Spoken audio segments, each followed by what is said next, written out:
What are you going to pay for Medicare in 2024? We got a small increase from Social Security. Is it all going to Medicare Part B? I've got that and more coming up.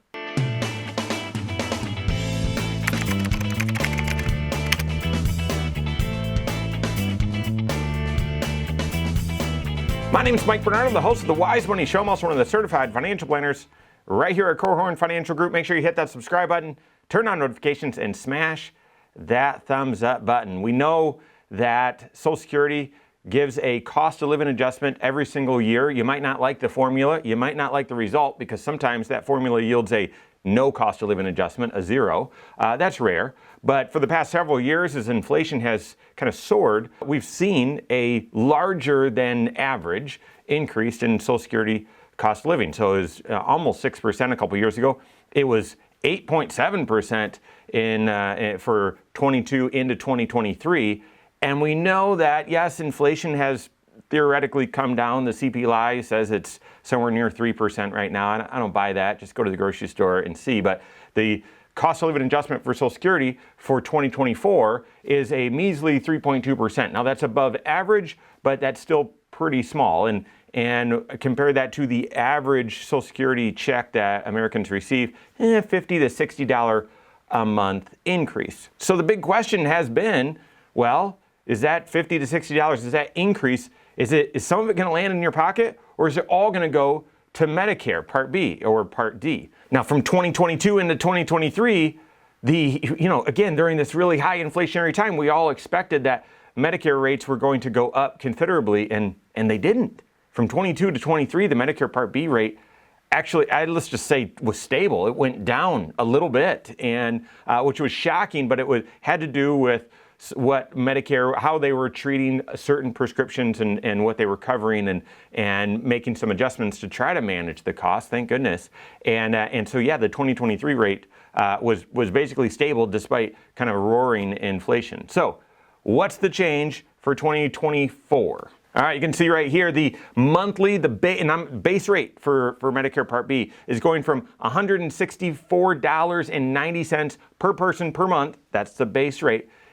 In 2023, it's going to $174.70 in 2024. So not an enormous increase, almost a $10 increase. That's about a 6% increase. So if you're doing the compare game, you would say, I'm getting a 3.2% increase on my Social Security. I'm having to pay a 6% increase on my Medicare Part B. What gives? And that's part of it. In that, well, the increase from 22 to 23 was actually meager. It actually went down despite everything else going up in cost. And so yeah, 6% increase. I'm glad it's not worse. Let's just say that. So about a $10 increase. And again, if the average person is going to see their Social Security increase about $50 to $60, you'll have a little extra land in your pocket. Now, likely you've gotten the letter about, all right, here's what your Social Security is going to be next year. Here's what you're going to pay in Medicare.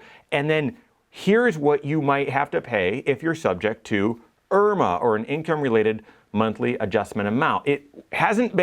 It's not a permanent thing. It hasn't been since the beginning that the amount that you pay for Medicare Part B and Part D, by the way, is based on your income. This started in 2007. So still, I would call that a relatively new thing, that the amount that you actually pay for your Medicare Part B is based on your adjusted gross income, modified adjusted gross income from the prior year. So from 2 years ago.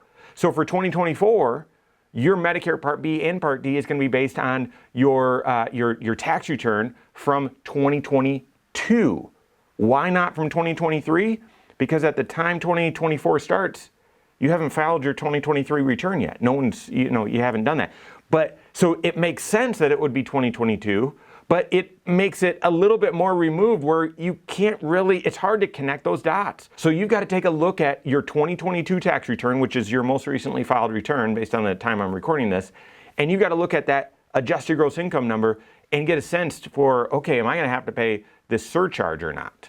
So this is another thing that we've closely watched here as we're doing tax planning as part of our comprehensive financial planning service. Hopefully you are getting this service as well, because all along during 2022, we've been working with pre-retirees, retirees, and so on to take a look at their income and evaluate tax planning strategies. And we need to be aware of, well, will this subject you to IRMA, or how can we get you to avoid IRMA?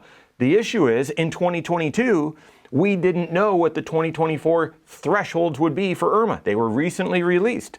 Therefore, you can see, thankfully, that there was a slight increase in about a 5 to 6% increase in these thresholds, in these bands for IRMA. Therefore, married filing jointly, if your modified adjusted gross income was below $206,000 in 2022, no IRMA.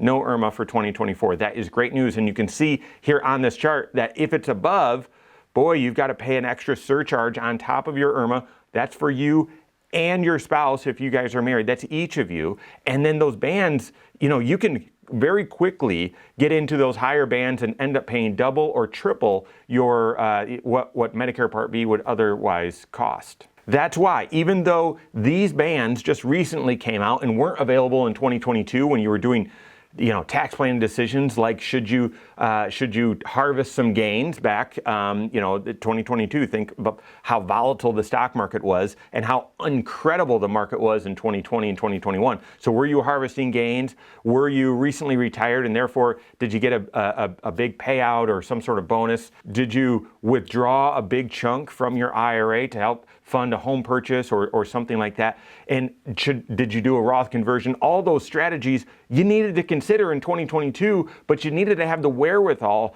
to anticipate how that might impact IRMA. If you're not doing comprehensive financial planning, certainly with a CFP that does tax planning, then you probably overlook that. And now is when that extra cost or that extra tax is going to show up. So work with your certified financial planner on that, whether that didn't impact you, but right now you're thinking, well, should we do a Roth conversion for this next year, or should we do some other things in your financial life that will have a tax impact? You need to be aware of these thresholds so that 2 years from now, you're avoiding IRMA and not subject to a big surprise. Those of you that are listening saying, I'm not anywhere close to this, does not apply to me. It absolutely does. I shared that these IRMA rules didn't start until 2007. So 15 years ago, 16 years ago. Therefore, what tax shelters are you funding now? What's your tax shelter strategy?